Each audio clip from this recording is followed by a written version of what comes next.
Adding more restrictions to short-term rentals. The San Diego City Council debates the issue before a packed special session. I'm Eric Anderson. Barrio Logan residents and the Port of San Diego are working together to try to keep more pollution out of this neighborhood. We'll have details in a couple of minutes. Wanted, a talented musician with stage presence to play the renowned pipe organ at Balboa Park. KPBS Evening Edition starts right now.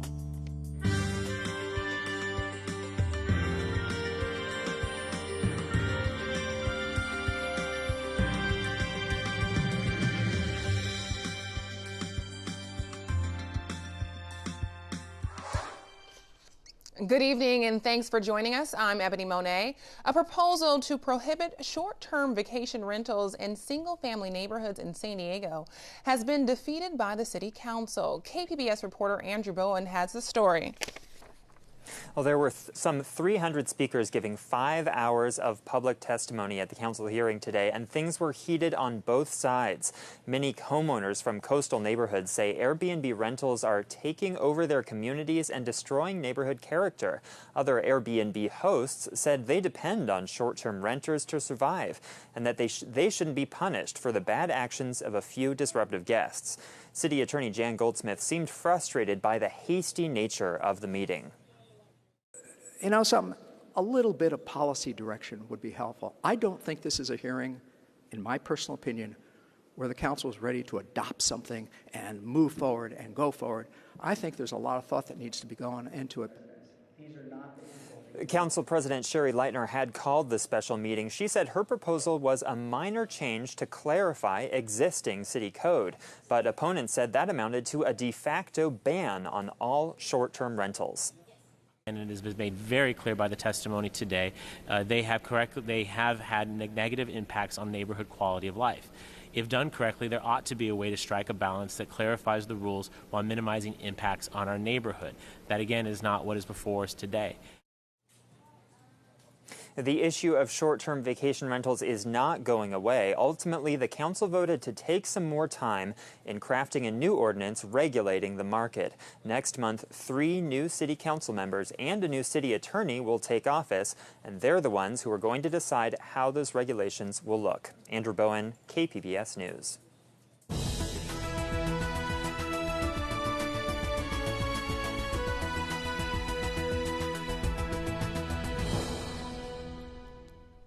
We're a week away from Election Day, and hundreds of thousands of San Diego County voters have already cast their ballots. Joe Uriarty with KPBS media partner iNewsSource shows off his interactive map of early voting returns.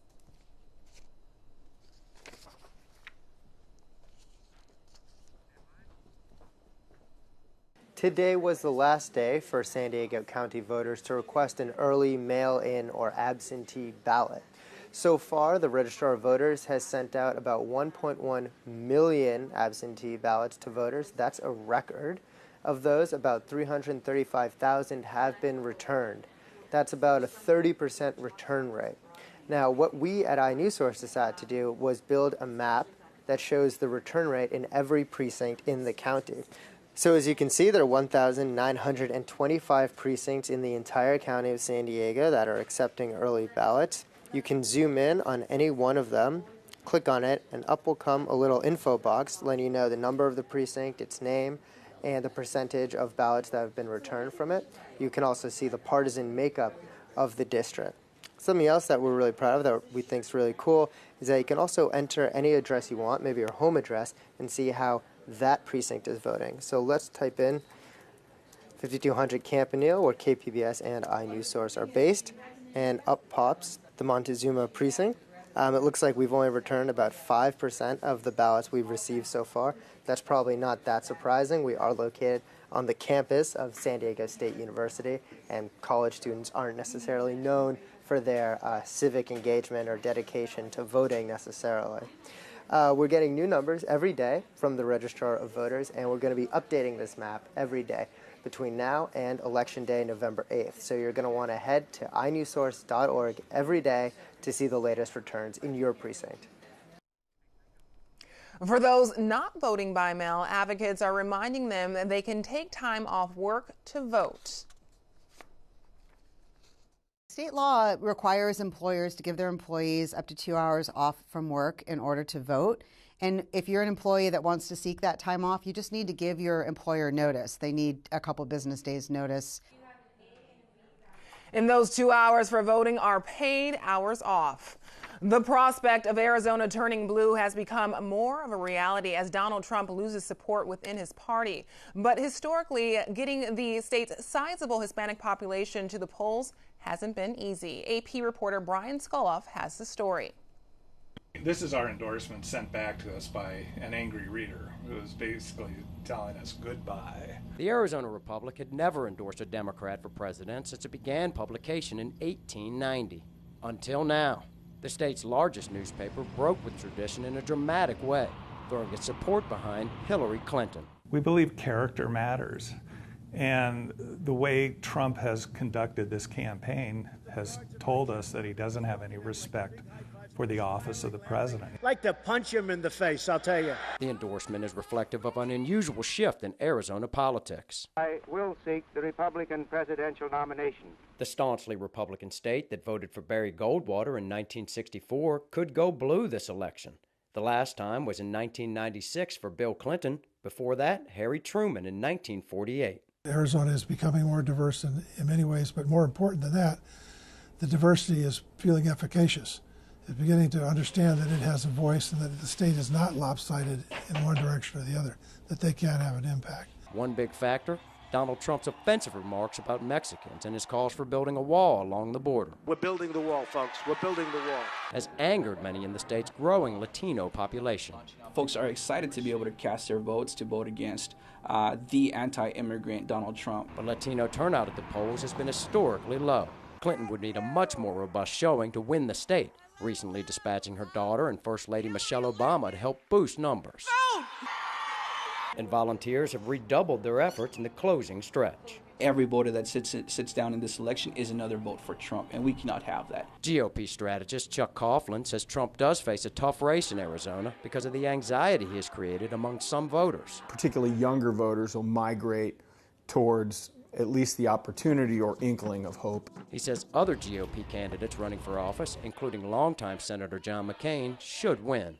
Fundamentally, Arizona is still going to be a Republican state. It will still be a red state. But on November 8th, there could be a color shift in the presidential race, even if it's not long-lasting.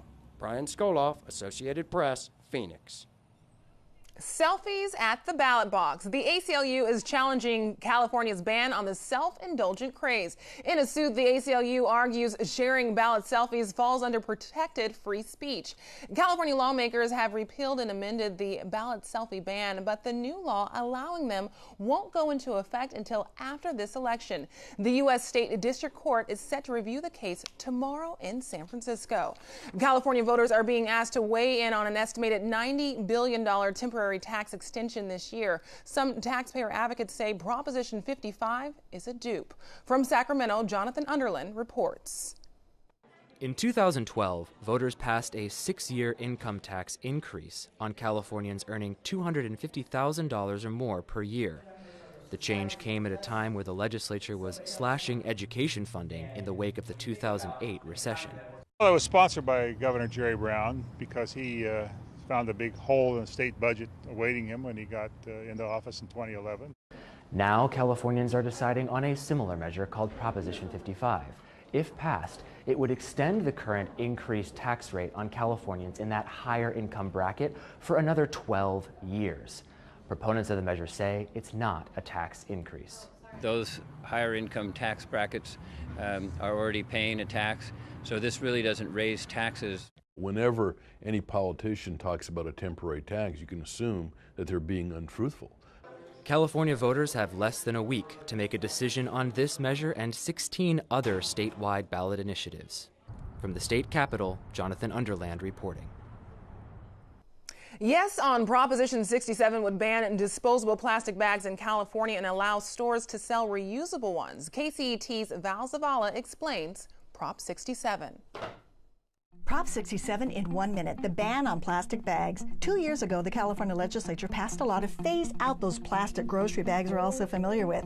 That same day, the plastic companies launched Prop 67 to undo the ban. Bag makers say plastic bags are a tiny part of our pollution problem. They say they're not single-use because people use them again for garbage or dirty diapers. They say grocery stores will charge for reusable bags, and that will hurt low-income folks the most, not to mention people who may lose their jobs. Now, the other side says plastic bags are terrible for the environment. Just look alongside our freeways. They say thousands of bags end up in the ocean, and they've even found them in the stomachs of turtles who eat the bags and then starve to death. As for being a burden on the poor, Prop 67 would give people on food stamps free reusable bags. And finally, they say consumers have adjusted to reusable bags. So move on, bag companies. In sum, a yes vote means you want to keep the ban and plastic bags go away. A no vote means plastic bags stay. And don't forget, we have a comprehensive voter guide on our website. There are links to candidates from presidential runners to your local city council races with their positions and bios. Also links to all the state and local measures with who's supporting them and who's putting up the cash to back them. You can find the guide at kpbs.org/Voters Guide. San Diego port officials are excited about the possibility of boosting business at the 10th Avenue Marine Terminal. KPBS reporter Eric Anderson is standing by in Barrio Logan with more. Eric?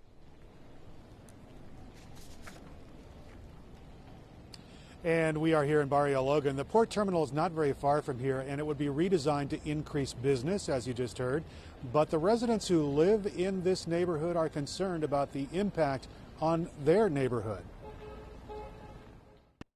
The 96-acre facility has a home on the eastern side of San Diego Bay.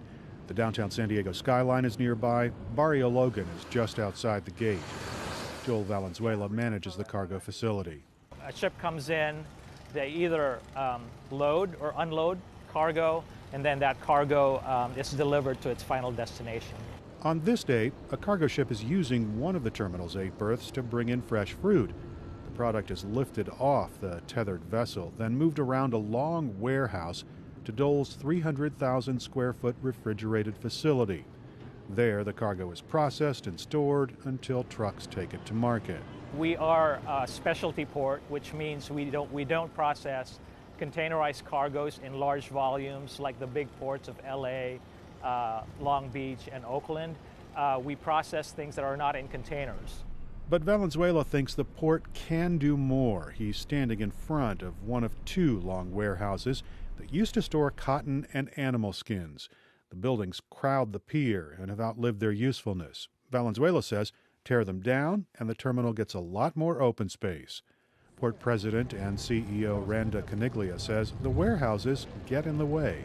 Right now, Dole needs to move those containers off that ship and then around one side or the other of this building in order to get it to the cold storage where they process the cargo.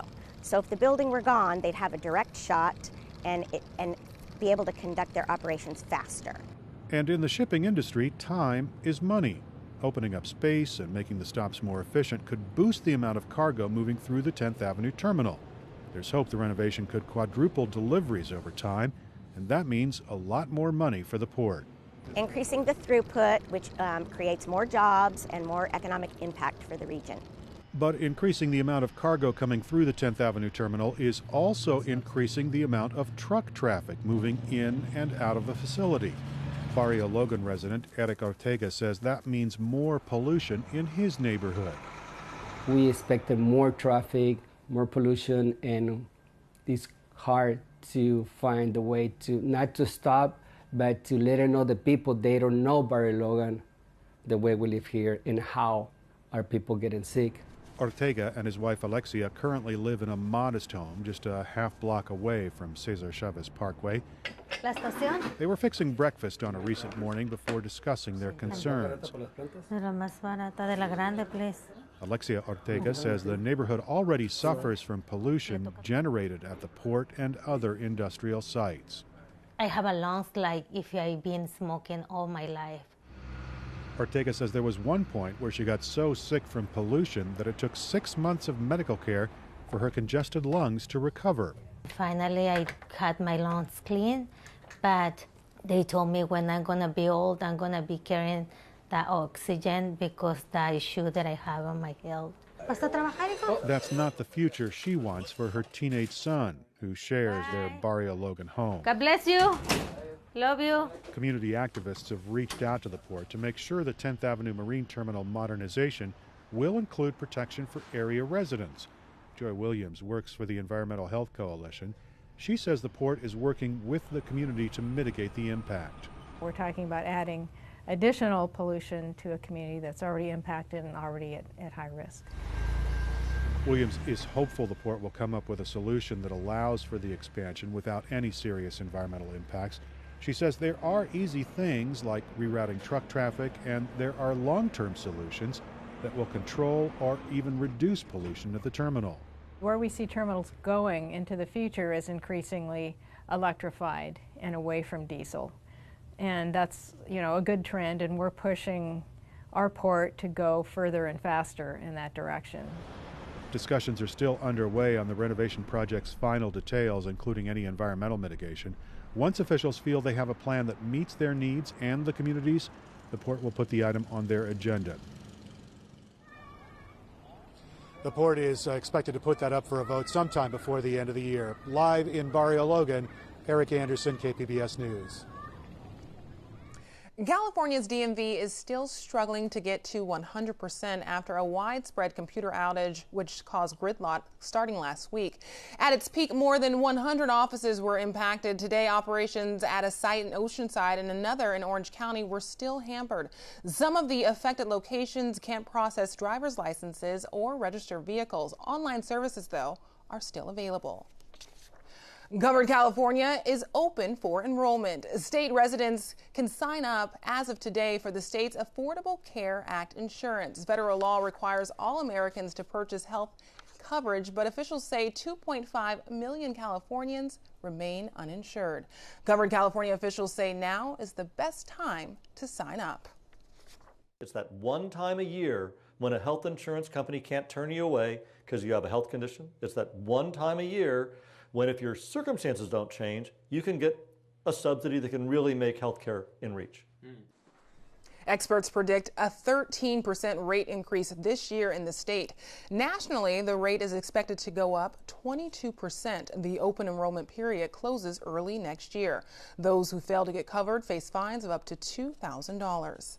California's water-saving efforts are paying off. California cities use 18% less water in September compared to the same time in 2013. And residents are still keeping their water usage down despite no longer having a mandatory conservation order. 1/5 of Southern California is in severe drought, but it's a big improvement from last year.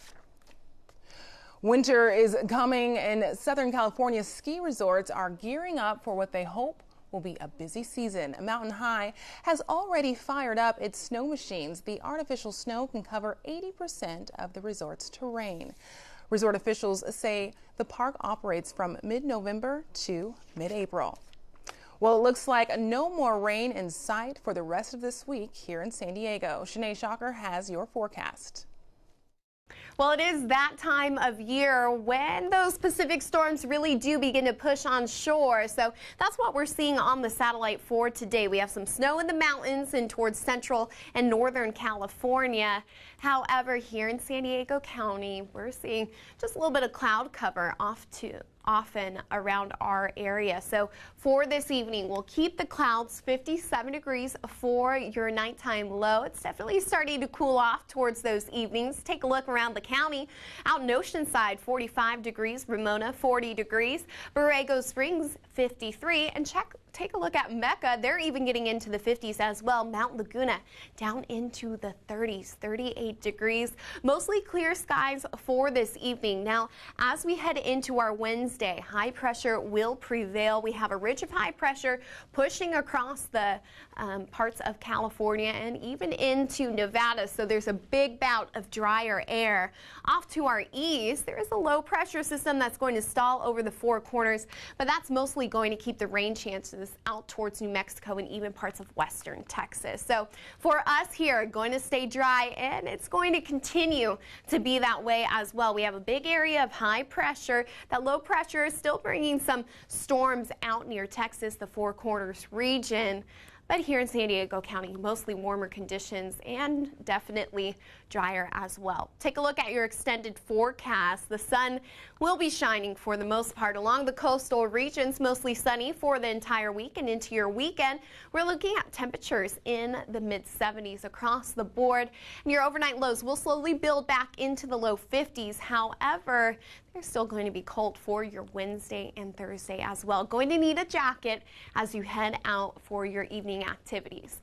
And we head inland. These temperatures, they do rise quite a bit. Take a look. We're looking at temperatures in the upper 80s, so nearing the 90s. Very warm conditions for this time of year. 81 degrees out on Wednesday. Partly cloudy conditions. We'll see some sunny skies for the rest of the week. And we head into the mountains. The temperatures, they drop as usual. We're looking at temperatures for your Wednesday, 58 degrees. Very nice day out. The sun will remain throughout the rest of the week. Thursday and Friday, you're in the 60s going into Saturday as well. Beautiful sunshine out there for your weekend and cooler temperatures. In the deserts, it warms back up. However, they are pretty cool for this time of year. Take a look. Friday, 86 degrees going towards your weekend. You'll get near the 90s at 88. Overnight lows staying in the upper 50s, so pretty comfortable out there. 85 degrees on your Sunday. We'll have a lot of sunshine. For KPBS News, I'm Shanae Shocker. I'm Judy Woodruff. On the next News Hour, the battle over allowing more bilingual education in California schools. That's Tuesday on the PBS News Hour.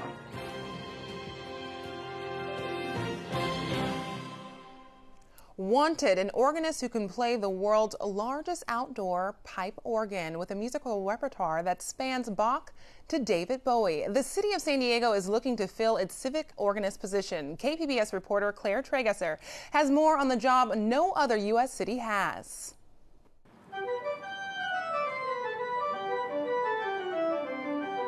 Every Sunday at Balboa Park, a musician takes a seat at the 101-year-old Spreckels Organ. Music fills its more than 5,000 pipes and spills into the air from more than 30 feet above. Up there also sit instruments like a bass drum, cymbals, and castanets, all part of the organ.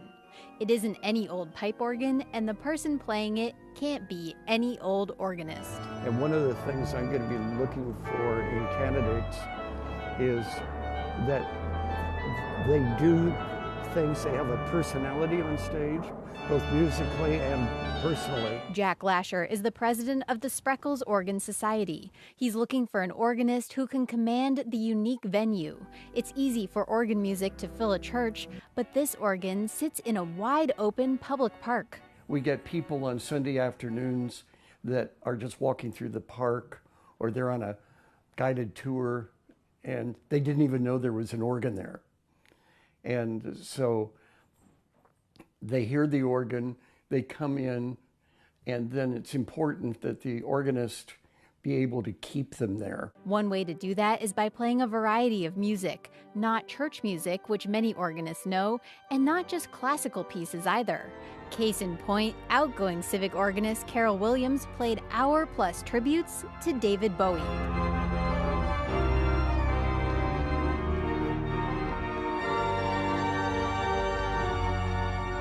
A lot of organists are not geared up for that. You kind of work into it. We're not really trained to, to do that. We're trained to play concert music, like the great classics. Williams left after 15 years because her husband took a job out of town. She'll now work on her own music and give concerts. As civic organist, Williams says she loved the chance to show her range. Closing night has always become a tradition to let the hair down and do something like gospel, Broadway, rock and roll.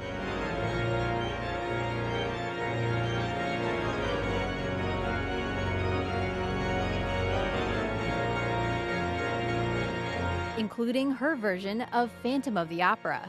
She says the right candidate to replace her will know how to attract a broad audience. They need somebody who's enthusiastic, determined to get the organ, keep the organ as a voice to the city. It's vital that somebody is not sort of, stuck up and just only wants to play Baroque or romantic music. She has to be able to make it interesting by talking about the music, maybe throwing in a joke or two here and there. Lasher defines this quality as stage presence. A liveliness about it so that it's not just a cardboard figure sitting at the organ. Lasher expects around 150 applicants for the job. His nonprofit in the city will pay its roughly $56,000 salary.